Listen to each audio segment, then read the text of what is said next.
please raise your right hand and repeat after me.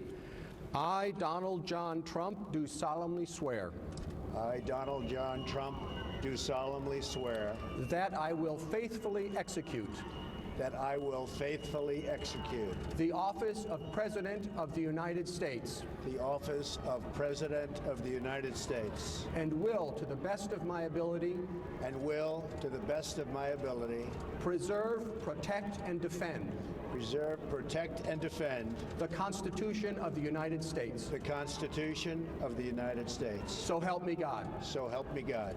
Congratulations, Mr. President.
This is ICASTnews.com, live and direct from United Nations headquarters, New York City. And this is State of Affairs. The state of affairs that we've been watching in the beginning is the state that the whole world has its attention on today. The inauguration of the 45th President of the United States, Donald J. Trump. Besides all the pomp and circumstance, besides the 21-gun salute, besides all the women in beautiful dresses and politicians primming, the essence of this is the 16-minute speech of the new President of the United States, Donald Trump. A disruptor, a man who likes to shake the establishment, a man who wants the world to listen, but who is addressing America first and foremost. So what do we have to get for our audiences around the world who care about international affairs, about the world order? What can we garner from what Mr. Trump is going to say, President Trump is going to say, about what he wants to do as the 45th President of the United States? Let's listen to the key parts of his address, especially about foreign policy.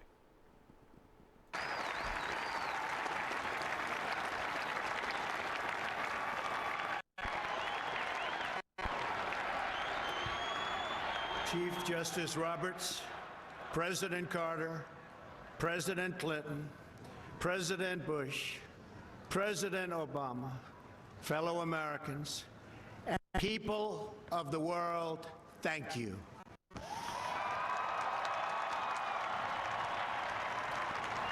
We, the citizens of America, are now joined in a great national effort to rebuild our country and restore its promise for all of our people. Together, we will determine the course of America and the world for many, many years to come. We will face challenges. We will confront hardships, but we will get the job done. Every 4 years, we gather on these steps to carry out the orderly and peaceful transfer of power. And we are grateful to President Obama and First Lady Michelle Obama for their gracious aid throughout this transition. They have been magnificent. Thank you.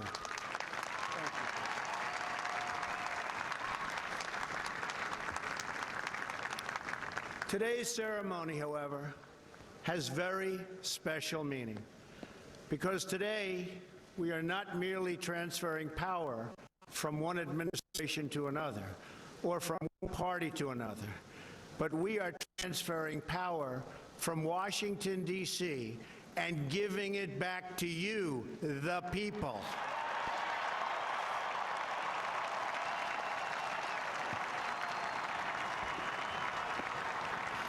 For too long, a small group in our nation's capital has reaped the rewards of government while the people have borne the cost. Washington flourished, but the people did not share in its wealth. Politicians prospered, but the jobs left and the factories closed. The establishment protected itself, but not the citizens of our country.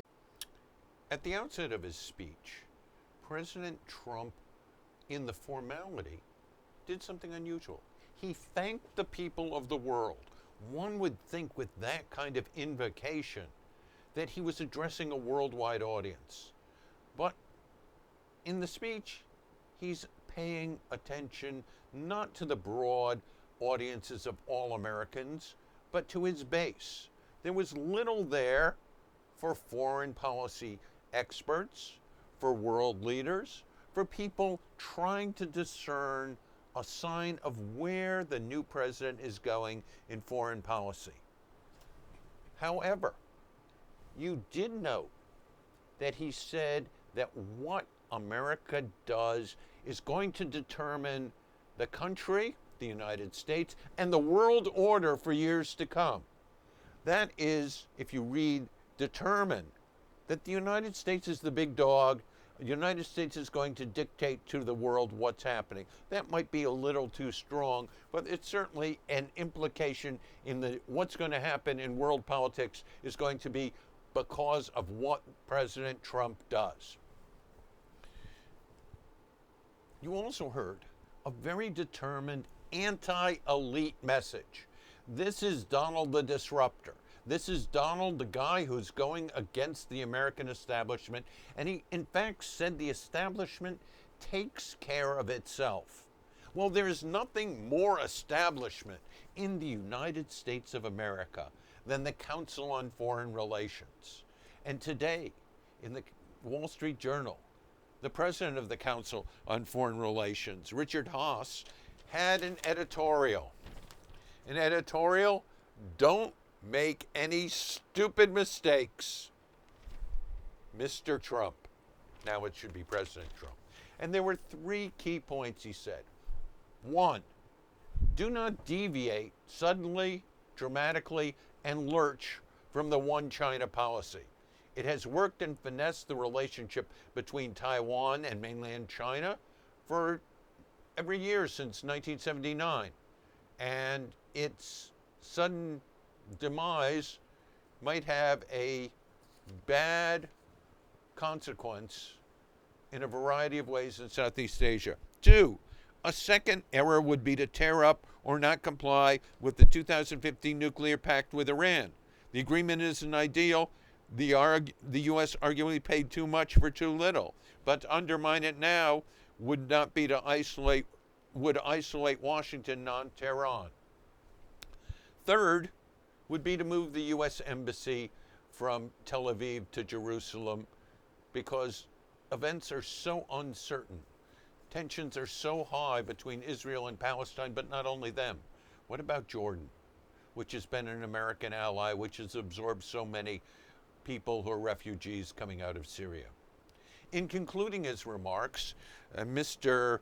Establishment, Mr. Haass said, American foreign policy could stand some change, but it should be introduced only when the probable benefits outweigh the risks and costs. The new administration should proceed with caution. But caution is not the way of Donald Trump. And we can see this in the next segment of his address, where he actually talks very directly, if in general terms, about foreign affairs and the world in people's heads. Let's listen. We will follow 2 simple rules: buy American and hire American.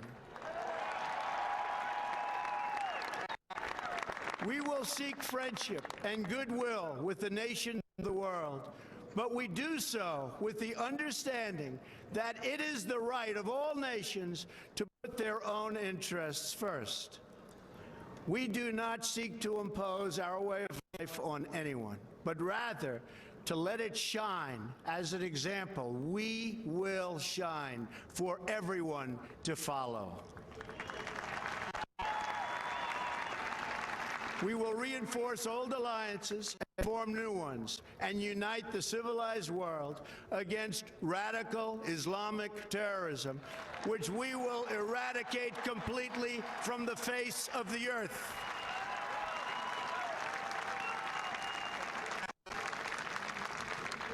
At the bedrock of our politics will be a total allegiance to the United States of America. And through our loyalty to our country, we will rediscover our loyalty to each other. When you open your heart to patriotism, there is no room for prejudice.